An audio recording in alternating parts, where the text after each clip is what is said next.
Bismillahirrahmanirrahim. Assalamualaikum warahmatullahi wabarakatuh. Berita Al-Hijrah malam ini bersama saya Adik Masyahrum. Antara tajuk utama malam ini.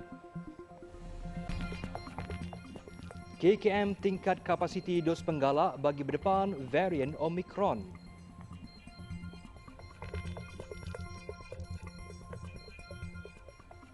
Kawal harga barang, kerajaan henti ekspor ikan dan tingkat import ayam beku.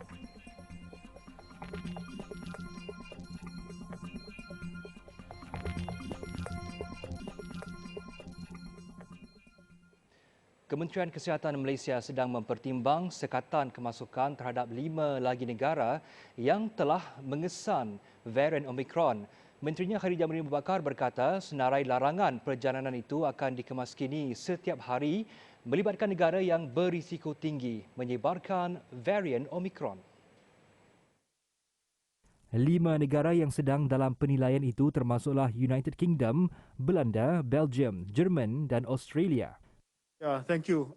Those countries are being reviewed now, and once we have more information on the status of the cases in those countries that you mentioned, and after having done risk assessment, we will decide whether or not those countries will be included in the list. But I can inform you that those countries that you mentioned are being reviewed right now. Setakat ini, kerajaan telah memasukkan 8 negara dalam senarai larangan iaitu Afrika Selatan, Botswana, Eswatini, Lesotho, Mozambik, Namibia, Zimbabwe dan terbaru Malawi. Larangan itu juga meliputi warga asing telah ke negara tersenarai dalam tempoh 14 hari selepas ketibaan mereka ke Malaysia. Manakala rakyat Malaysia dan pemegang pas perjalanan jangka panjang yang ingin pulang ke negara ini dikehendaki menjalani kuarantin wajib selama 14 hari di pusat kuarantin yang disediakan kerajaan. Ditanya mengenai program laluan perjalanan vaksin VTL dengan Singapura, ia tetap diteruskan tetapi pengguna VTL terbabit dikehendaki melakukan ujian kendiri pada hari ketiga dan ketujuh dan melaporkan keputusannya kepada pihak berkuasa kesihatan melalui aplikasi MySejahtera. Sebagai persediaan berdepan dengan kemunculan varian Omicron, KKM akan mempercepat pemberian dos penggalak vaksin COVID-19. Khairy berkata pihaknya telah mengarahkan agar kapasiti pemberian dos penggalak ditingkatkan daripada 120,000 dos sehari pada masa ini kepada 150,000 dos sehari sebelum ditingkatkan secara berperingkat sehingga mencecah 200,000 dos sehari. Sementara itu, sengkang masa semasa untuk suntikan dos penggalak akan dikekalkan selama 6 bulan buat masa ini meskipun sesetengah negara sudah pun mengambil langkah untuk memendekkannya. Jelas Khairy, kadar kehadiran janji temu dos penggalak kini semakin baik selepas kerajaan menjalankan sistem senarai menunggu bagi mereka yang mahu menerima dos penggalak. Jadi Kementerian Kesihatan Malaysia menasihati warga emas yang telah menerima dos asal daripada Sinovac untuk cepat dan pantas hadir ke temu janji untuk menerima dos penggalak. Mengulas lanjut, Khairy berkata warga emas yang menerima vaksin Sinovac adalah kumpulan berisiko jika tidak menerima dos penggalak dan golongan itu diminta untuk melengkapkan segera pengambilan dos penggalak lebih-lebih lagi dengan kemunculan varian Omicron yang lebih cepat merebak berbanding Delta. Beliau dalam pada itu menasihatkan warga emas dan individu mempunyai komorbid untuk tidak meneruskan perjalanan ke luar negara. Khairy Jamaluddin berkata demikian dalam sidang media khas di Putrajaya hari ini berkenaan langkah tambahan bagi menghalang penularan varian baharu tersebut. Selepas hampir setiap hari aduan yang diterima berhubung kenaikan harga barang mentah dan makanan, Kementerian Perdagangan Dalam Negeri dan Hal Ehwal Pengguna KPDNHCP menggunakan strategi penyamaran bagi membongkar kesalahan peniaga yang tidak jujur. Hasil operasi ke atas 4,064 restoran di seluruh negara menerusi Ops Menu, KPDNHCP mengesan 45 kesalahan yang boleh menimbulkan kekeliruan pengguna. Antara kesalahan yang dikesan adalah perbezaan harga makanan yang dipamerkan dengan harga yang terdapat pada menu serta tidak mempamerkan tanda harga. Jadi di samping itu juga kami akan memperkukuhkan strategi yang pernah kita gunakan dulu iaitu dengan menggunakan penyamaran pegawai-pegawai kita. Jadi pegawai kita akan masuk membuat uji beli, akan melihat sendiri tanda harga, resit dan juga menu yang dipamerkan di restoran-restoran. Jadi kita berharap dengan adanya operasi-operasi secara intensif sebegini, isu-isu berkaitan dengan kekeliruan harga, harga yang melampau, harga yang tidak ditandakan dengan tepat tidak lagi berlaku. Beliau ditemui dalam ops menu dan ops sayur di sebuah restoran dan pasaraya di Kota Warisan, Sepang, Selangor. Tegasnya, ops menu dan ops sayur akan dijalankan secara berterusan dengan kekuatan 2,200 anggota dan pegawai penguatkuasa di seluruh negara. Ia bagi memastikan peniaga mematuhi undang-undang dan pengguna juga berbelanja tanpa ada perasaan ragu. Sementara itu, bagi mengawal kenaikan harga barang, kerajaan akan menghentikan sementara ekspor ikan selain mengimport bekalan ayam sejuk beku bagi menampung keperluan domestik. Perdana Menteri Datuk Seri Ismail Sabri Yaakob berkata langkah itu akan dibuat dalam masa terdekat dalam usaha meningkatkan bekalan makanan negara sekaligus menstabilkan harga barangan keperluan. Ada waktu musim ikan banyak. Waktu itulah nikmat di bawah LKM makan ngumpul ikan tu dan sejuk beku kan. Tujuan dia bila musim tertujuh ikan tak ada, dia keluarkan. Ayam saya difahamkan Datuk Ronald maklum kepada saya 200 kontainer. Aduh, senang gaji, maybe 200-300. Mungkin ya dalam minggu depan saya difahamkan akan mula bawa masuk import ayam daripada luar. Saya tak tahu daripada mana, daripada Thailand ke, daripada China ke. Inisiatif itu jelasnya dapat memberi pilihan kepada pengguna untuk membeli ayam import dalam bentuk sejuk beku yang jauh lebih murah berbanding ayam segar tempatan. Bagi tujuan itu, sebanyak 200 hingga 300 kontena ayam sejuk beku dijangka tiba di pasaran domestik menjelang minggu depan. Harga ayam buat masa ini didapati mencecah sehingga RM9.80 sekilogram berbanding harga normal sekitar RM7 hingga RM8 sekilogram. Manakala bagi mengatasi kenaikan harga ikan di musim tengkujuh, bekalan ikan menerusi program Q-Fish di bawah Persatuan Nelayan Kebangsaan Nikmat akan dibawa masuk ke pasaran bagi memenuhi permintaan. Datuk Seri Ismail Sabri berkata demikian selepas meninjau harga barang di My Farm Outlet Kasih Putrajaya pagi tadi.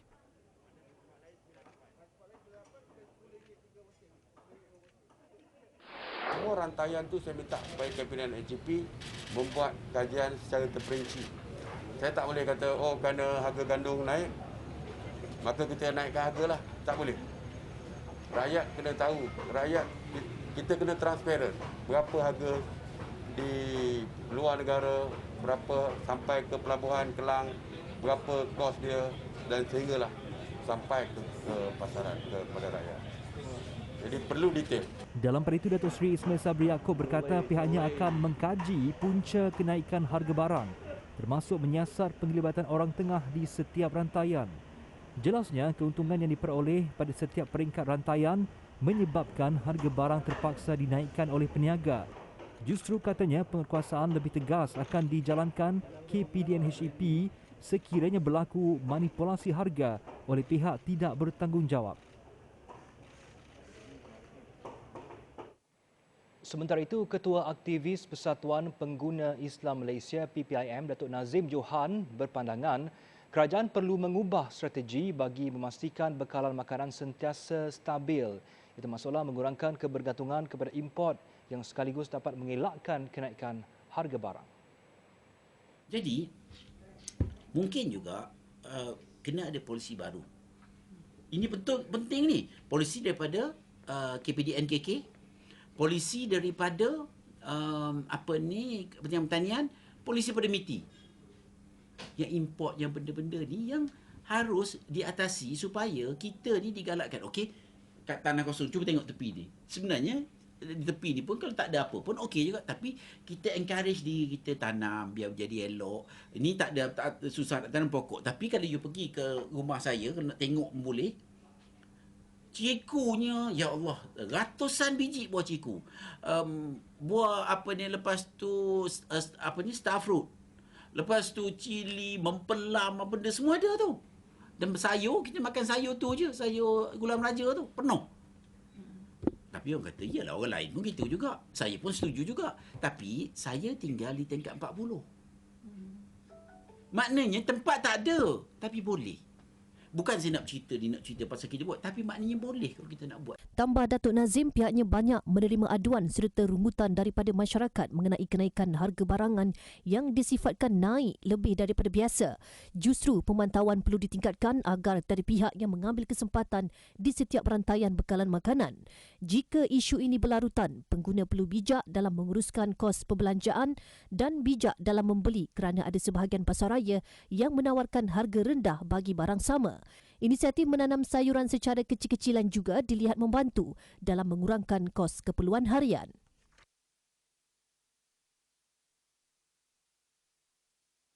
Ribu pusat pemprosesan getah krip bakal dibina di seluruh negara bagi membantu kira-kira 459,000 pekebun getah kecil menjana pendapatan lebih baik. Menteri Perusahaan Perdagangan dan Komoditi Datuk Zuraida Kamarudin berkata langkah tersebut antara usaha yang dirancang kementeriannya di bawah program transformasi perusahaan getah negara Target. So bila mereka menghantar kad belang mereka di sini dan melalui proses kilang ni, dia akan menjadikan krip. Jadi bila krip ni dah jadi krip, dia punya value jualan tu lebih tinggi daripada kad belang. Mendatangkan hasil pendapatan yang tinggi dan ianya juga tidak perlu untuk mereka menggunakan orang tengah. Daripada krip ni, dia terus hantar kepada syarikat-syarikat yang nak buat produk. Tambahnya, langkah tersebut boleh membantu pekebun kecil untuk memperolehi pendapatan mencecah RM2,000 dengan menjual getah krip berbanding antara RM1,200 hingga RM1,300 dengan hanya menjual getah beku mangkuk sebelum ini. Sebagai permulaan, LGM menyasarkan untuk membina 100 pusat pemprosesan itu di Kedah, memandangkan negeri ini merupakan antara yang menghasilkan getah tertinggi iaitu 30% daripada keseluruhan pengeluaran getah negara. Beliau berkata demikian dalam sidang media selepas melawat stesen penyelidikan Sungai Sari SPSS Lembaga Getah Malaysia LGM di Padang Terap hari ini.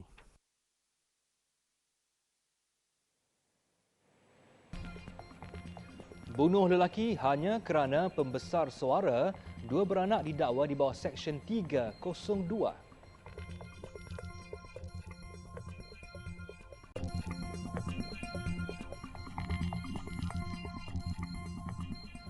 Bertemu kembali, 3 lelaki termasuk 2 beranak didakwa di Mahkamah Magistrat Ipoh atas pertuduhan membunuh seorang lelaki dalam pergaduhan di Flat Ashby, Jalan Asman Shah, Sungai Senam, Ipoh minggu lalu. Mereka didakwa mengikut Seksyen 302 Kanun Keseksaan yang membawa hukuman mati mandatori jika sabit kesalahan. Tertuduh Ramli Lon 60 tahun dan anaknya Ismail Ridwan 34 tahun serta seorang saudara mereka Muhammad Fuzi Abdul Manaf 47 tahun mengangguk tanda faham selepas pertuduhan dibacakan serentak terhadap mereka. Mengikut pertuduhan, ketiga-tiga mereka dituduh menyebabkan kematian Muhammad Nur Faqih Muhammad Arifin 29 tahun di sebuah pasar pagi di Jalan Hospital Flat Ipoh antara jam 9.05 hingga 11.05 pagi 25 November lalu. Suspek dikatakan tidak berpuas hati dengan mangsa yang dipercayai mencuri pembesar suara milik seorang daripada mereka sehingga berlaku pertengkaran mulut yang akhirnya membawa kepada pergelutan dan mangsa meninggal dunia di tempat kejadian. Pada prosiding itu, Peguam Muhammad Hakim Hamran memaklumkan Ramli didiagnos mempunyai kemurungan dan gangguan emosi selain pernah menjalani pembedahan pembuangan tumor di kepala pada 2013. Justru Timbalan Pendakwa Raya Sufi Aiman Azmi memohon Ramli dirujuk ke Hospital Bahagia Ulu Kinta HBUK untuk penilaian kesihatan mental. Mahkamah membenarkan permohonan tersebut dan menetapkan 3 Januari depan untuk sebutan semula kes bagi tempoh bedah siasat dan mental.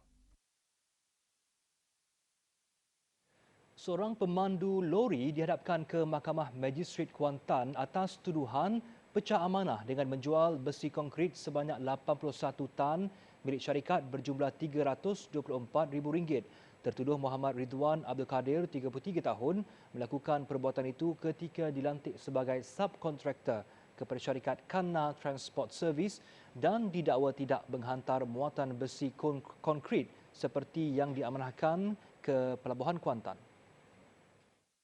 Tertuduh yang bekerja dengan syarikat perkhidmatan pengangkutan bagaimanapun mengaku tidak bersalah selepas kertas pertuduhan dibacakan terhadapnya. Muhammad Rizwan didakwa dengan curang telah menjual besi konkrit tersebut kepada pihak lain di tepi jalan Sungai Ular, Kuantan antara 9 hingga 10 November lalu pada jam 8 malam. Tertuduh didakwa mengikut Seksyen 407 Kanun Keseksaan yang memperuntukkan hukuman penjara sehingga 10 tahun dan boleh dikenakan sebatan serta denda. Kes dikendalikan Timbalan Pendakwa Raya Aini Adilah Muhammad Faizal manakala tertuduh diwakili Peguam Taran Singh. Mahkamah menetapkan jaminan RM6,000 dan sebutan semula kes pada 16 Disember depan. Keputusan sama ada kos haji bagi tahun 2022 kekal atau meningkat akan diumumkan selewat-lewatnya Januari depan. Menteri di Jabatan Perdana Menteri Hal Ehwal Agama Senator Idris Ahmad berkata, Lembaga Tabung Haji dijadualkan memberi taklimat berhubung isu itu pada minggu hadapan sebelum dibawa ke Kabinet untuk dimuktamadkan. Perkara itu kita tak boleh nak bercakap ni, biar naik nanti ke atau turun ke, kita bincang. Pasal baru ni pun umrah pun kita tengok kos dia naik 2,000 umrah baru ni kan. Padahal umrah tu 10 hari saja. Jadi walaupun kita harapkan win-win lah.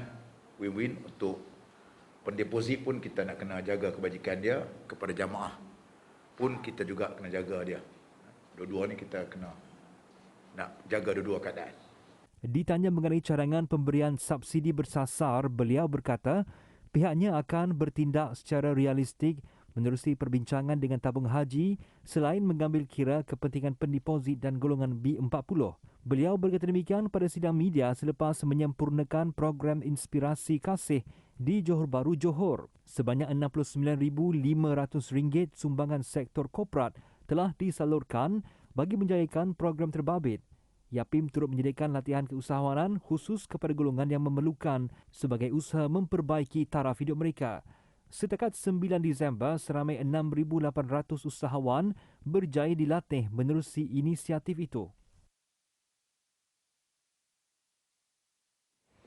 5 buah hospital dan sebuah klinik di Pulau Pinang menerima zakat berjumlah RM162,000 daripada Zakat Pulau Pinang (ZPP). Ketua Pegawai Eksekutif ZPP Amran Hazali berkata bantuan tahunan yang memasuki tahun ke-6 itu disalurkan ZPP menerusi Jabatan Kerja Sosial Perubatan Hospital-Hospital Negeri Pulau Pinang. Menurut Amran, geran bantuan diberikan kepada hospital berkenaan bagi meringankan beban pesakit beragama Islam yang kurang berkemampuan dan memerlukan pembiayaan bagi menjalani rawatan di hospital. Pada majlis itu, Hospital Pulau Pinang HPP menerima jumlah geran bantuan tertinggi iaitu RM100,000 dan Hospital Seberang Jaya pula menerima RM35,000.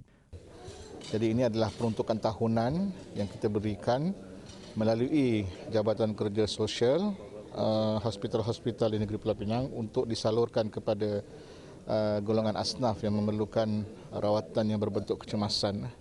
Jadi biasanya bila asnaf menghadapi masalah untuk menyelesaikan bil dan sebagainya, bil perubatan, maka peruntukan inilah sebenarnya yang membantu mereka bagi meringankan beban kos rawatan yang terpaksa mereka tanggung. Selain HPP, Hospital Bukit Mertajam dan Hospital Kepala Batas masing-masing menerima geran sebanyak RM10,000, manakala Hospital Sungai Bakap menerima RM5,000 dan Klinik Kesihatan Barat Daya menerima RM2,000. Amran berkata demikian selepas majlis penyerahan sumbangan geran tahunan dan mesin oksigen kepada Jabatan Kerja Sosial Perubatan Hospital-Hospital Negeri Pulau Pinang di Seberang Jaya.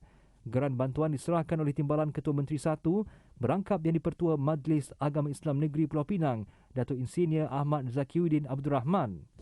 So kita akan buat penilaian dan menilai latar belakang pesakit dan sekiranya layak kita akan hulurkan bantuan tu lah berdasarkan peruntukan yang kita diberilah.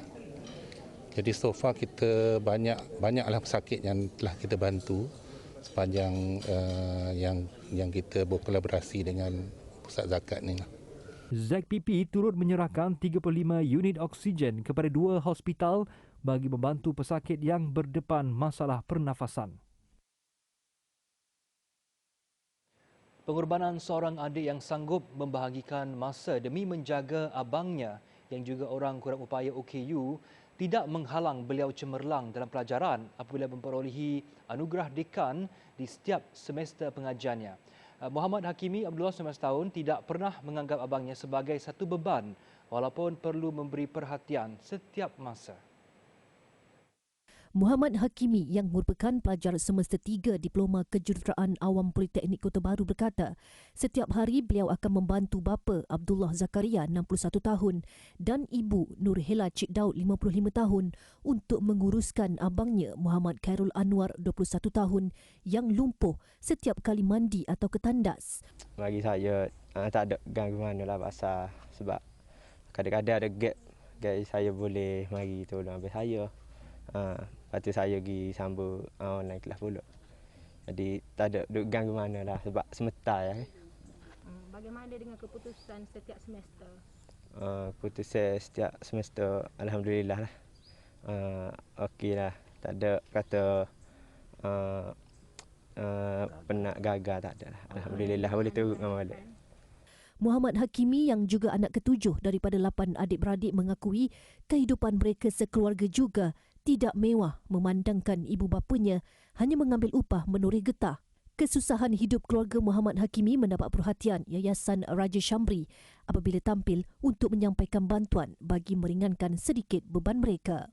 Yayasan itu memperuntukkan dana RM20,000 hasil sumbangan orang ramai untuk membaiki bilik air rumah keluarga berkenaan bagi memudahkan mereka menguruskan Muhammad Khairul Anwar. Kita membaiki rumah ini yang kita rasakan perlu kita baikilah, rumah yang ada satu bilik ni tidak patuh syariah lah. Kalau kurangnya kita ada bilik untuk anak perempuan, anak lelaki dan juga tempat mandi yang selesa. Kalau kita tengok tadi, ya Allah, betapa sukarnya keluarga ini nak angkat anak orang kurang upaya. Kisah ini sebenarnya inspirasi kepada kita semua, inspirasi kepada ibu bapa yang ada anak kurang upaya tentang pengorbanan, tentang bagaimana ada keukuhan ataupun keakraban antara adik-beradik berkorban untuk menjaga adik-beradik lain yang dalam keadaan kurang upaya. Yayasan tersebut juga turut menyampaikan bantuan sebuah motosikal kepada Muhammad Hakimi bagi memudahkan beliau berulang-alik ke tempat pengajiannya yang terletak hampir 50 km dari rumahnya selain menghargai jasanya yang banyak berkorban demi keluarga.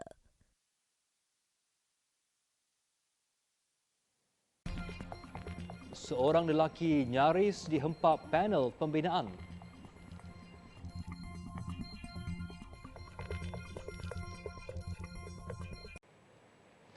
Bertemu kembali. Susulan kejayaan Kuala Lumpur City FC menjuarai Piala Malaysia semalam, kerajaan bersetuju untuk memberikan hari pelepasan am tambahan bagi wilayah persekutuan pada Jumaat ini, 3 Disember 2021.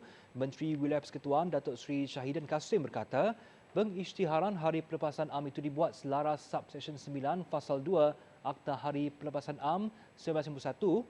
Datuk Seri Syahidan memaklumkan cuti am tersebut terpakai untuk seluruh wilayah Persekutuan Kuala Lumpur, Putrajaya dan Labuan. Kemenangan semalam adalah pencapaian terbaik buat KL City FC setelah 32 tahun penantian untuk menjuarai Piala Keramat Terbabit selepas kali terakhir meraih kejuaraan pada 1989. Dalam perlawanan akhir semalam, KL City FC berjaya menundukkan Johor Darul Takzim FC dengan kemenangan 2-0.